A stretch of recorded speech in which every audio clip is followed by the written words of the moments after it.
कि मसूद अजहर कह रहा है मेरे 10,000 जिहादी तैयार हैं भारत के ऊपर जिहाद करने के लिए, तो ये बात तो हमारी सरकार को भी पता होगी।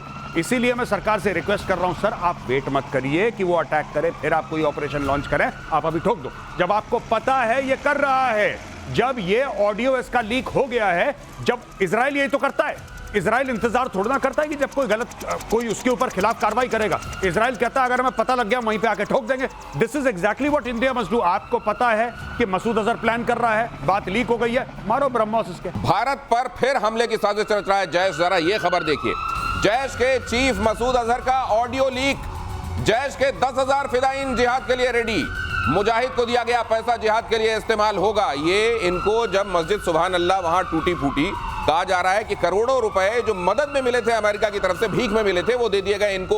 इन्होंने उससे मुजाहिद एक बार फिर से तैयार कर दिया। और मेजर गौरव आर्य आपको ये लगातार बताते हैं कि वहां जिस तरीके से मदरसे चल रहे हैं, वो मुजाहिद बनाने वाली फैक्ट्री है और न जाने कितने सालों तक वो मुजाहिदों की सप्लाई कर सकते हैं, क्योंकि वो फैक्ट्री वहां चल रही है। और एक बार इसी की बानगी यहाँ इस बयान में कहते हैं मसूद अजहर वहां है नहीं जी, कहां से ऑपरेट कर रहा है?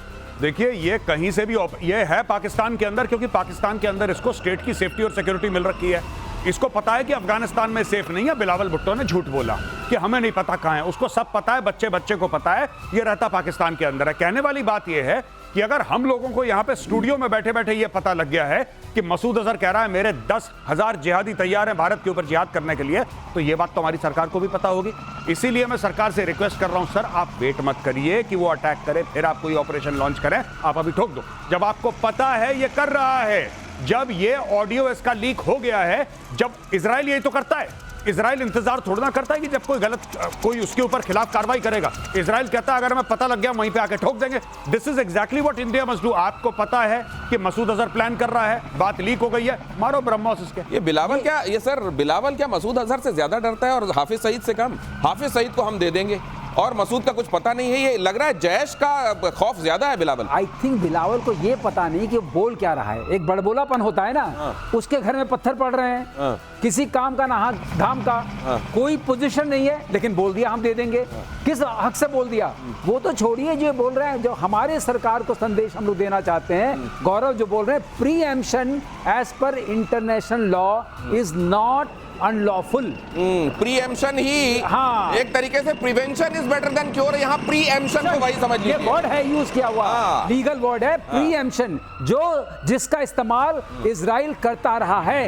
अब हिंदुस्तान भी उसी मौके पर आ गया है, प्रीएम्प्ट करिए, प्रीएम्प्ट कीजिए। और वो खतरा जो ये अगर अपने मुंह से बता रहे हैं तो इस समय तो मौका भी है, दस्तूर भी है। इन्होंने कह दिया, यही बहुत बड़ा सबूत है कि इन्होंने 10,000 तैयार किए थे, एक बार फिर से वहां अटैक करना हमारे लिए जरूरी हो गया था और प्रतिशोध जारी है, तो यही सही वक्त है। लेकिन अगली खबर देखिए, पुलवामा को लेकर बहुत सारे लोग कह रहे थे कहां से आया विस्फोटक, कहां से आया। जरा देखिए खबर, पुलवामा अटैक को लेकर विस्फोटक खुलासा। विस्फोटक ई कॉमर्स वेबसाइट से खरीदा गया था, आतंकियों को ऑनलाइन इसका भुगतान किया गया था। एफएटीएफ की रिपोर्ट में हुआ खुलासा। दुनिया भर में आतंकी फंडिंग पर एफएटीएफ नजर रखता है। एफएटीएफ को अगर ये बात चली गई है, तो पता चल गई है, तो फिर भाई साहब कितनी देर है ग्रे लिस्ट, ब्लैक लिस्ट, जो आपने जो भी लिस्ट बनाई थी, अब आपकी जानकारी में ये आ गया है, तो कीजिए ना वो जो आपको करना चाहिए था। बहरहाल ये उनके लिए बड़ा जवाब है जो कह रहे थे विस्फोटक आया कहां से। विस्फोटक यहां से आया, अब ये बता दिया इन्होंने, ऑनलाइन ऑर्डर करा। आज की तारीख में जो टेक्नोलॉजी अवेलेबल है, आप सिविलियन टेक्नोलॉजी का मिलिट्री एप्लीकेशन हो जाता है। आपको ड्रोन खरीदने, आप ऑनलाइन खरीदिए, कोई भी एक्स वेबसाइटों में नाम नहीं ले रहा, आप किसी से भी खरीदिए। आप होम एक्सप्लोजिव बना के उसको एक फ्लाइंग मिसाइल बना सकते हैं। टोटल खर्चा आपका 70,000-75,000 रुपए। You can make it into a small flying missile. ये पॉसिबल है और लोग करते हैं ऐसा, यही करा है। अब इसमें इंटरनेशनल जो आपके जैसे पेपैल वगैरह हैं, उनका भी इस्तेमाल करा गया है इसमें। फंडिंग कैसे करो, पैसा कैसे दो, इंटरनेशनली पेपैल के थ्रू भेजा, तो पेपैल ने एक अकाउंट को ब्लॉक भी करा जब उनको यह पता लगा कि इंटरनेशनल इसमें टेररिस्ट फंडिंग इस तरीके से हो रही है। तो इस चीज का भी ध्यान रखना पड़ेगा और कानून और सख्त करने पड़ेंगे। मैं एक चीज कह रहा हूं गौरव, मुझे याद आ रहा है, जो एफएटीएफ है, इसका नाम है फाइनेंशियल एक्शन टास्क फोर्स। हाँ जी सर, इसको फील्ड एक्शन टास्क फोर्स बोलना चाहिए।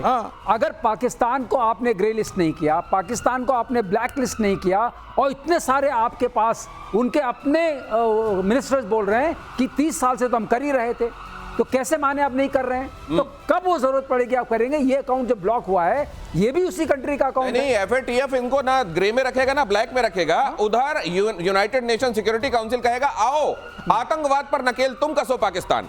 गजब है, इससे बड़ा कोई मजाक हो सकता है? अगली खबर देखिए, ईरान और इजराइल के बीच भी युद्ध के आसार एक बार फिर से बन रहे हैं।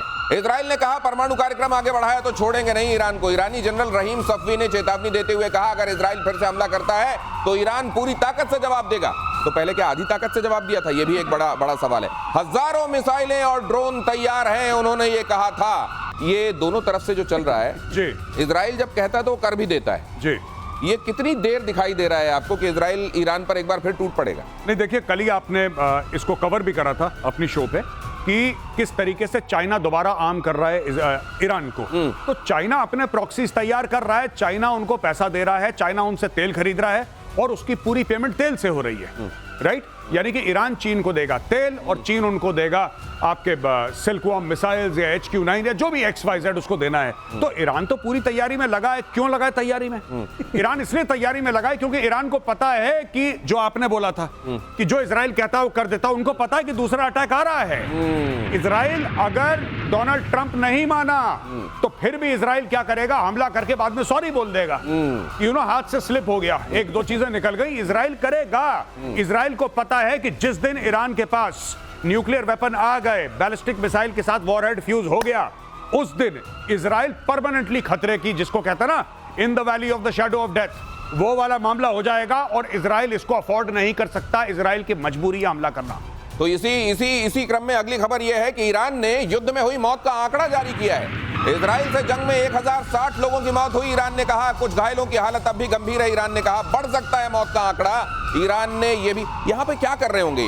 ज्यादा बताकर विक्टिम प्ले कर रहे होंगे या छिपाकर ये बता रहे होंगे कि हमारा देखो कितना, हमारी मर्दानगी कितनी थी इस जंग में। अब ये देख के लग रहा है कि कुछ एडजस्टमेंट चल रहा है। एडजस्टमेंट। एक तरफ कह रहे हैं कि हमारे ड्रोन्स, हमारी मिसाइल्स सब तैयार हैं, दूसरे तरफ कह रहे हैं इतने लोग मर गए।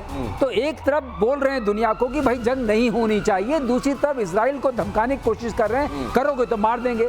मतलब साफ है, जो गौरव बता रहे थे ना, इजराइल से अटैक एक्सपेक्टेड है। इजराइल ने तय कर लिया है कि हम तुमको बनाने नहीं देंगे। और इजराइल का रिकॉर्ड रहा है, पहले भी 2 बार जिन लोगों ने बनाने की कोशिश की, इराक में, सीरिया ने, इजराइल ने जाके ठोका था, गौरव के शब्दों में। लेकिन ये भी ठोकेंगे। ये अगर ठोकेंगे तो इनके जो प्रॉक्सीज हैं, इनके प्रॉक्सीज, ईरान के प्रॉक्सीज की मैं बात कर रहा हूं, वो तो अपना कोई कसर छोड़ नहीं रहे हैं। और जिस तरीके से वो इक्विप्ड हैं, ये बहुत स्पष्ट लग रहा है कि ईरान पूरा सपोर्ट कर रहा है उनको। तो फिर ऐसे में किसी भी दिन इजराइल बजाय प्रॉक्सीज को मारने के फिर ईरान की तरफ चल देगा क्या? नहीं, बिल्कुल ईरान को चलना। एक देखिए, इजराइल को एक बात पता हो गई है कि अगर ये लड़ाई खत्म करनी है once and for all, so you have to cut off the head of the snake. Head of the snake Tehran है, head of the snake Houthi, Hezbollah, Hamas नहीं है। ये जैसे खाने में अचार पापड़ सलाद होता है ना, ये हूथी, हिजबुल्लाह, ये सब अचार पापड़ हैं। लेकिन अगर दाल रोटी सब्जी की बात करें, वो तेहरान है। आपको खाना निपटाना है, आपको तेहरान जाना पड़ेगा। ये साफ सीधी बात। अचार पापड़ सलाद, वैसे इस समय बड़ा जोर मार रहे हैं अचार पापड़ सलाद, उसकी कहानी आगे बताऊंगा। लेकिन चीन का विगरस ड्रैगन फाइटर जेट खरीदना चाहता है ईरान। चीन के J-10C को विगरस ड्रैगन कहते हैं। पाकिस्तान के बाद ईरान को मिल सकते हैं J-10C। ये भी नाम रखने के मामले में इन्होंने भी कर लिया है, इन्होंने भी विगरस नाम ही रख दो। वो कहते हैं ना कि किसी को इज्जत नहीं मिलती थी तो उसने अपना नाम ही नमस्ते रख लिया था। क्या है यहाँ था भाई, नमस्ते ना, नमस्ते नमस्ते। ये यहाँ पे भी मुझको लग रहा है ये विगरस रख रहे हैं, वो उधर कहर रख रहे हैं। ये नाम क्या सर, ये J-10C इतना खतरनाक है? तो वही J-10C जिसको हमने है, तो वही J-10C, चेंगडू एविएशन वाला। इससे एक राहत जरूर इजराइल को मिलती है कि ये सब सामान जो जा रहा है, HQ-9B export version, J-10C export version, PL-15 export version, PL-17 export version, उससे इजराइल जानता है कुछ नहीं होने वाला, क्योंकि इनको तो हम मार ही देंगे।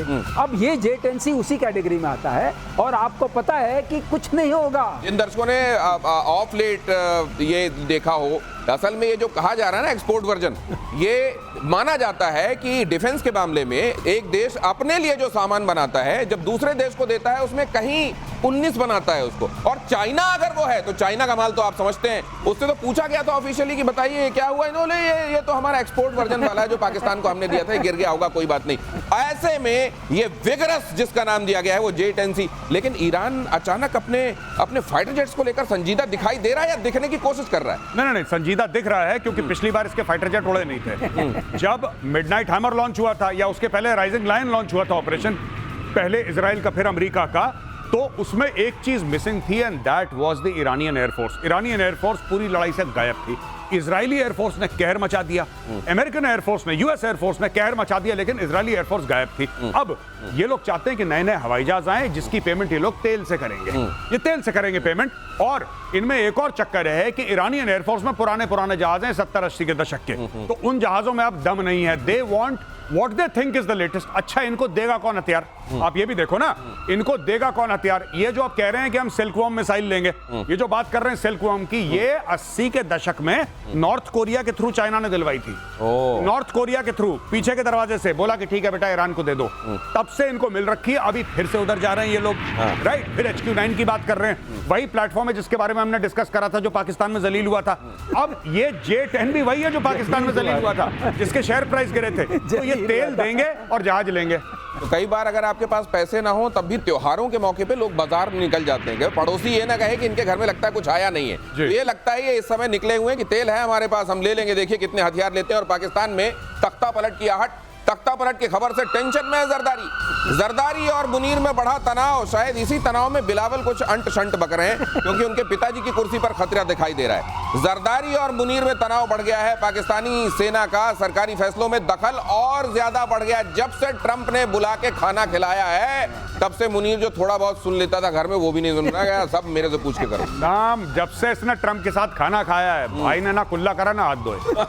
इसने बोला कि वो फ्लेवर मुंह में रहना चाहिए कि यूएस प्रेसिडेंट के साथ मैंने खाना खाया है। और जहां तक तख्ता पलट की बात है, तख्ता पलट नहीं है भाई जरदारी का, ये पटला पलट है। जो कपड़े धोने का पटला होता है ना लकड़ी का छोटा वाला, ये तख्ते पे तो मुनीर बैठा है। हमारे यहाँ मध्य प्रदेश में मोगरी कहते हैं। मोगरी तो वो होती है जिससे मारते हैं। अच्छा वो जो तख्ता जिसमें पटक एक होता है जिसमें बैठते हैं। अच्छा वो पटला, अच्छा पटा जिसको कहते हैं। अच्छा उसमें लकड़ी उस पे बैठ के ये उस पे बैठा जरदारी, ठीक है। तो बेसिकली बात ये है कि जरदारी का तख्ता पलट या पटला पलट इसीलिए होने वाला है, सिंपल सी बात है, क्योंकि now see he is of no use. अब धीरे धीरे आप ये देख रहे हैं कि डिफैक्टो राष्ट्रपति कौन है?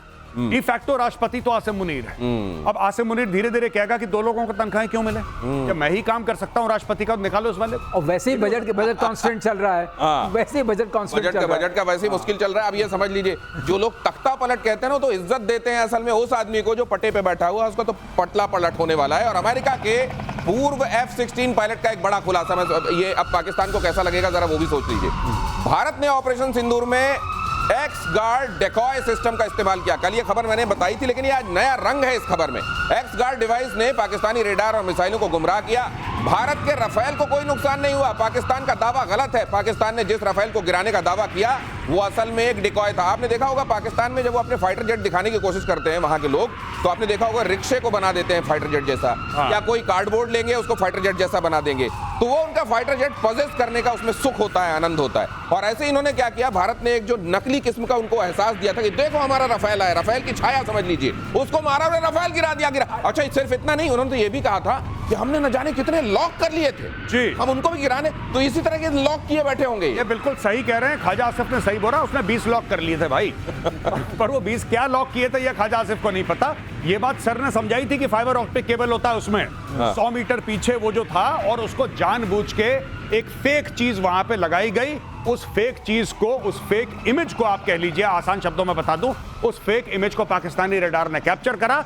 और सही बात है, पाकिस्तानी रडार ने उस मिसाइल को, सरफेस टू एयर मिसाइल को, उस फेक इमेज के थ्रू फायर भी करा। और जो पाकिस्तानी कहते हैं कि 5 राफेल गिरे, 6 राफेल गिरे, हाँ पाकिस्तान को लगता है कि वो राफेल थे जो गिर गए, और लगने की दवाई कहीं पे नहीं सर। लेकिन एक चीज बताइए, ये अमेरिका का एक पायलट क्यों खुलासा कर रहा है, और ये इनके जख्मों में नमक अमेरिका की तरफ से क्यों आ रहा है अभी? वो पायलट जो है मुझे लगता है कि दसों का दोस्त होगा, उसने कहा हमें बिना मारे वरे क्रेडिट लेते चले जा रहे हैं। और दूसरा जो फाइटर पायलट होता है उसकी एक खास बात होती है कि आपने जब जहाज गिराया नहीं तो आप फाइटर एयरक्राफ्ट को कैसे करें गिरा दिया।